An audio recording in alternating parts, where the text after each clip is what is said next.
नमस्कार, मैं विनोद सर आप सभी लोगों का हार्दिक वेलकम करता हूं मूवीशाला के इस प्लेटफॉर्म पे। जैसा आप सभी लोग जानते हैं, मैं विनोद सर आप सभी लोगों के लिए अभी फिलहाल मैथ्स का बैच लेके आया था कुछ दिन पहले, और बैच चल रहा, बहुत शानदार तरीके से चल रहा है।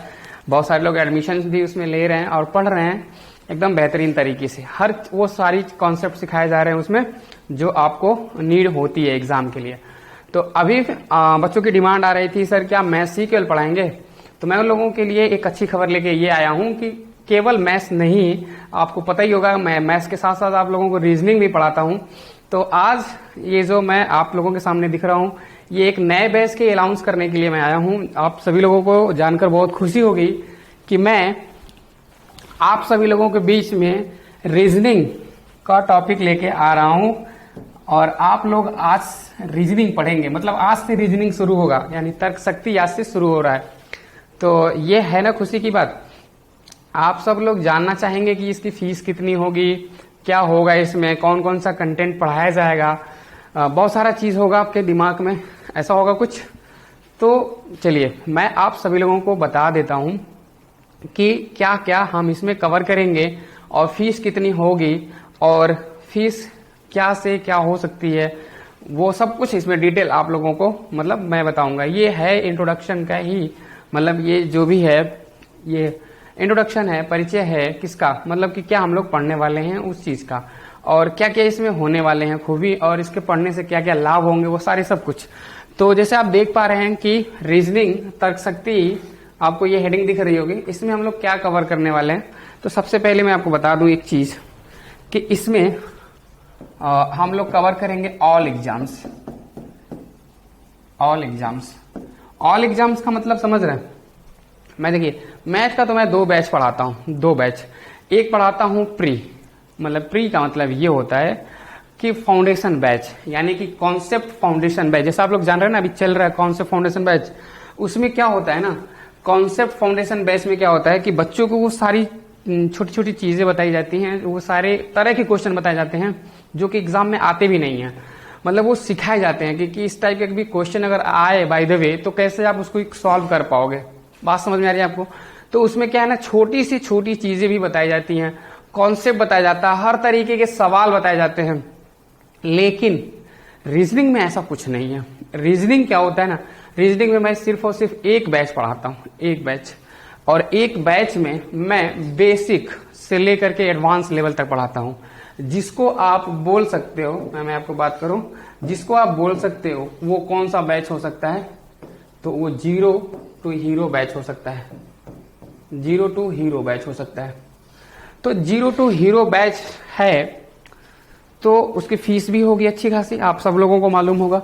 देखिए मैं आपको ये बात, देखिए बहुत सारे लोग ना बहुत कम कम फीस में पढ़ाते हैं, बट उसमें हर कंटेंट हर तरीके का नहीं मिलता है। आपको मैं बता देना चाहता हूं, आप लोग देखते भी होंगे और देख भी लीजिएगा, कहीं भी अगर कोई लिया होगा तो मैं आपको बताऊं, अगर वो पढ़ाएंगे कम फीस में तो ये सिर्फ एसएससी के लिए पढ़ाएंगे, सिर्फ स्टेट लेवल एग्जाम के लिए पढ़ाएंगे, सिर्फ किसी भी एग्जाम्स के लिए वो केवल पढ़ाएंगे, केवल उन्हीं एग्जाम के लिए।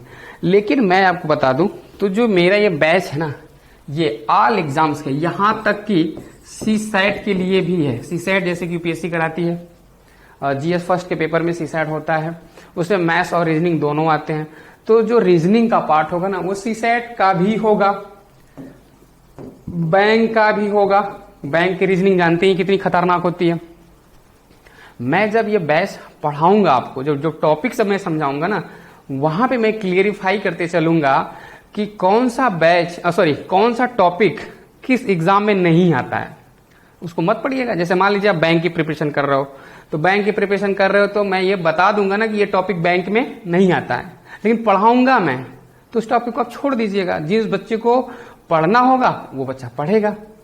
और जैसे मान लीजिए एसएससी में ये टॉपिक नहीं आएगा तो उसको मत पढ़िएगा। मैं ये बता के चलूंगा आपको, मैं एकदम दावे के साथ कह रहा हूं, हर चीज आपको बारीकी से बताता चलूंगा इसलिए। और ये एक साथ सब एग्जाम को कवर करेगा। बैंक हो गया, अब जाहिर सी बात है जब बैंक का एग्जाम कवर कर रहा है तो यूपीएसआई तो अपने आप कवर होगा, क्योंकि आपको पता होगा यूपीएसआई में थोड़ा सा जो क्वेश्चन होता है ना, वो बैंक से रिलेटेड आता है, मालूम होगा आपको। और उसके बाद ये जो है बाकी अन्य एग्जाम्स बचते हैं ना, एसएससी, सीजीएल, सीएचएसएल और एमटीएस, जो भी जितने भी स्टेट लेवल के एग्जाम या फिर सेंट्रल गवर्नमेंट के एग्जाम्स होते हैं, वो सब में जो है सेम रीजनिंग आती है और उसका लेवल एसएससी का ही लेवल होता है।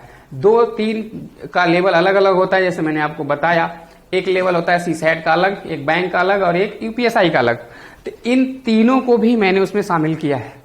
इन तीनों को भी मैंने उसमें शामिल किया है। कौन सा टॉपिक किस एग्जाम में पूछा जाएगा ये मैं उसी टाइम क्लियरिफाई करूंगा आप सभी लोगों को। तो वहां पे आप स्टार बना लेंगे ऐसे नोट्स बनाते समय कि सर ने ये बताया है कि ये स्टार पॉइंट है और ये बैंक का टॉपिक है, ये बैंक का टॉपिक है। तो कुछ चीजें बैंक में आएंगी तो उसको बैंक के लिए स्पेशली आपको पढ़ना है, और ये एसएससी में नहीं आएगा। एसएससी के लिए जो तैयारी बच्चे करेंगे उसमें उसको कट कर लेंगे कि ये एसएससी में नहीं आता है, इसको नहीं पढ़ेंगे। अरे समझ में? तो ये सब कुछ आपको वहां पे मिलेगा।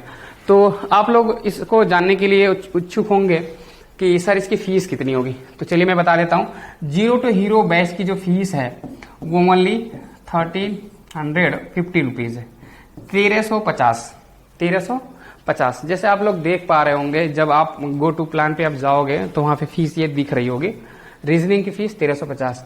अगर किसी को ऐसे एग्जाम की तैयारी करनी है जिसमें बहुत सारे चैप्टर्स नहीं आते हैं, नहीं आने का मतलब अभी मैं यहाँ पे आपको दिखाऊंगा। जो चैप्टर नहीं आते हैं उसमें अगर ये चैप्टर, जैसे अभी मैं क्लियरिफाई करूंगा, आप देख लीजिएगा कि ये चैप्टर हमारे एग्जाम में नहीं आएगा। तो ऐसे को बहुत सारे एग्जाम में होंगे जिसमें 4-5 चैप्टर नहीं आएगा, 2-3 चैप्टर नहीं आएगा। तो वो बच्चा हमें पर्सनली कॉल कर सकता है और मैं उसको थोड़ा बहुत छूट दिला सकता हूं। तो थोड़ा बहुत छूट आपको मिल जाएगा, ये मतलब निश्चिंत रहिए। लेकिन जो बच्चा बैंक की लेवल तैयारी कर रहा है, यूपीएसआई लेवल की तैयारी कर रहा है, या फिर सीसैट की तैयारी कर रहा है, यूपीपीसीएस की तैयारी कर रहा है, बीपीएससी की तैयारी कर रहा है, उन बच्चों के लिए कोई छूट नहीं होगी, क्योंकि उनको पूरा पढ़ना पड़ेगा। तो उनके लिए पूरी फीस भी होगी। बात समझ में आ रहा है आपको? तो चलिए हम लोग देख लेते हैं कि जो हम लोग पढ़ने वाले हैं उसमें क्या है, कौन कौन सा टॉपिक कवर होने वाला है, वो हम लोग देख लेते हैं। अभी चलिए देखते हैं। रीजनिंग,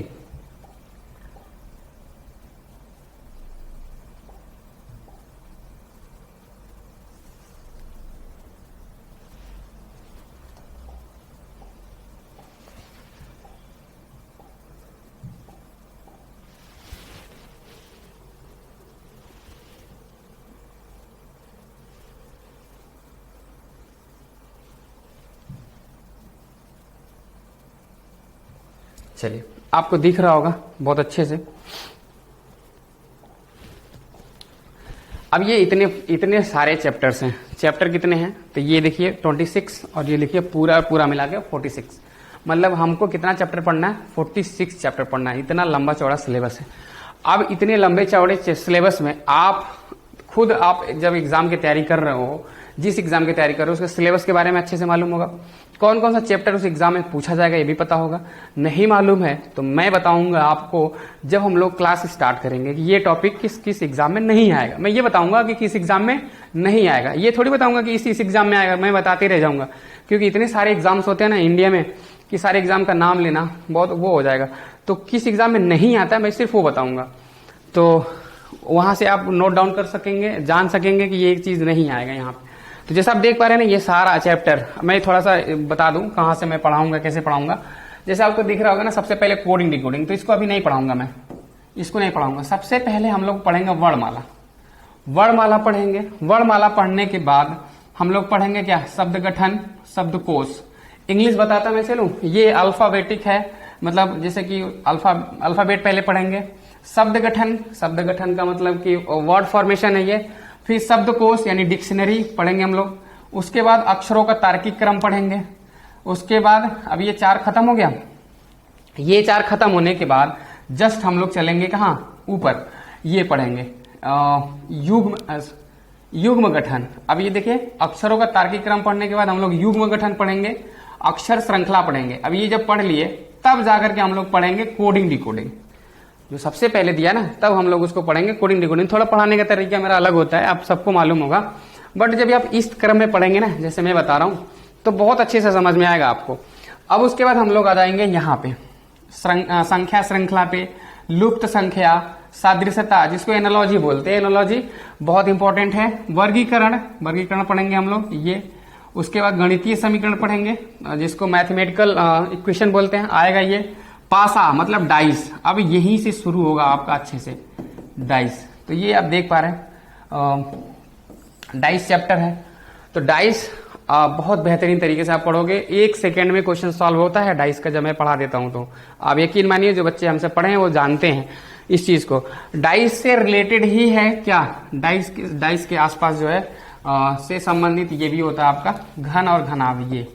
उसके बाद आकृतियों की गणना, मतलब कि आकृतियों का गणना का इंग्लिश, अभी ये सारा है सबका इंग्लिश में बताते चलूंगा, थोड़ा टाइम लगेगा।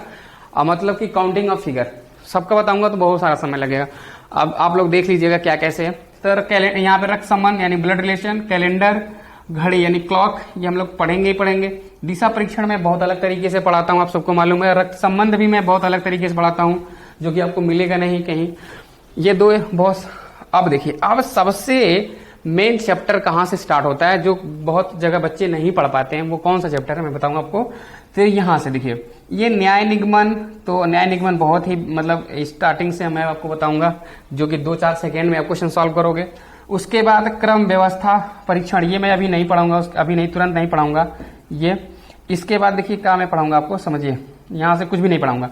ये जो है न्याय निगमन के बाद में क्या पढ़ाना चाहूंगा आपको, कथन तर्क, कथन पूर्वधारणा, कथन निष्कर्ष, कथन और कार्यवाही, कारण और परिणाम, अभिकथन और कारण, ये सारे चैप्टर। निर्णय लेना, सीसेट का मोस्ट इंपोर्टेंट चैप्टर, यहां तक आपको मैं पूरा पढ़ाऊंगा। ये बहुत इंपॉर्टेंट, कहीं पढ़ाया नहीं जाता है जल्दी, ये बैच में ही बच्चे पढ़ पाते हैं, कहीं भी अगर पढ़ते हैं तो।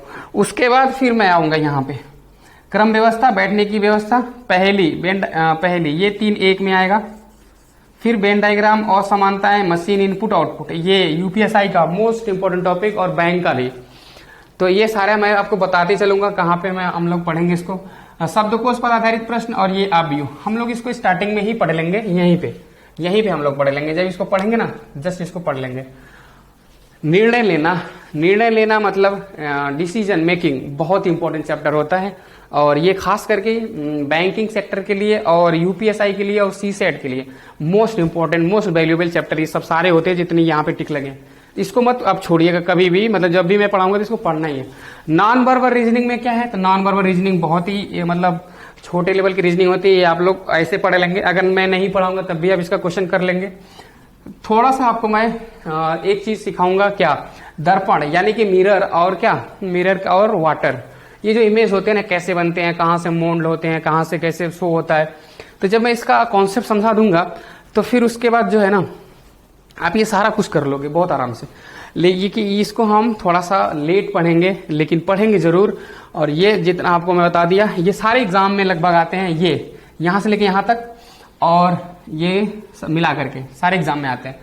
लेकिन ये कुछ एग्जाम में आते हैं, और जिस एग्जाम में आते हैं ना बहुत अच्छे लेवल तक आते हैं। तो ये सब कुछ हम लोग पढ़ेंगे सब एग्जाम में। ये आबी तो ये सब आता है, ये सब आता है हर एग्जाम में, वो सब हर एग्जाम में आता है। हर एग्जाम में आने का जो है ना, मैं उसको कर दे रहा हूँ दूसरे कलर से, इस कलर से। अब देखिए, यहां से लेकर के ये और ये पूरा, और ये सभी मिला के हर एग्जाम में आता है। ऐसे में से कुछ क्वेश्चन आते हैं, जैसे कथन तर्क आ गया एक आध एग्जाम में।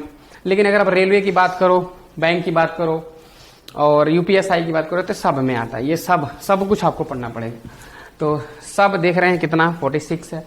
तो इसके हिसाब से जो मैंने फीस रखी हुई है, आप सबको मालूम होगा, जो मैंने फीस रखी हुई है 0 to हीरो बैच की, 0 to हीरो बैच की, वो कितनी है तो मैं आपको पहले बता चुका हूं, वो है 1350, यानी कि 1350 रुपीज ओनली, इतना ही है। और अगर इसमें से कुछ चैप्टर आपको नहीं पढ़ने होंगे या फिर थोड़ी कोई प्रॉब्लम होगी तो आप बात कर सकते हैं हमसे, मैं थोड़ा बहुत आपको डिस्काउंट दिलवा दूंगा। लेकिन जब आप अच्छे लेवल की रीजनिंग पढ़ना चाहते हो तो आपको थोड़ा तो पे करना पड़ेगा। चलिए मिलते हैं हम लोग नेक्स्ट क्लास में। आज के लिए इतना ही था कि मैं क्या पढ़ाऊंगा, कैसे पढ़ाऊंगा, कितनी फीस होने वाली है, ये सब जानकारी केवल थी इसमें। अब हम लोग मिलते हैं नए चैप्टर के साथ टॉपिक के साथ क्या हम लोग शुरू करेंगे वो उसमें। आज के लिए इतना ही, bye bye, take care, thank you.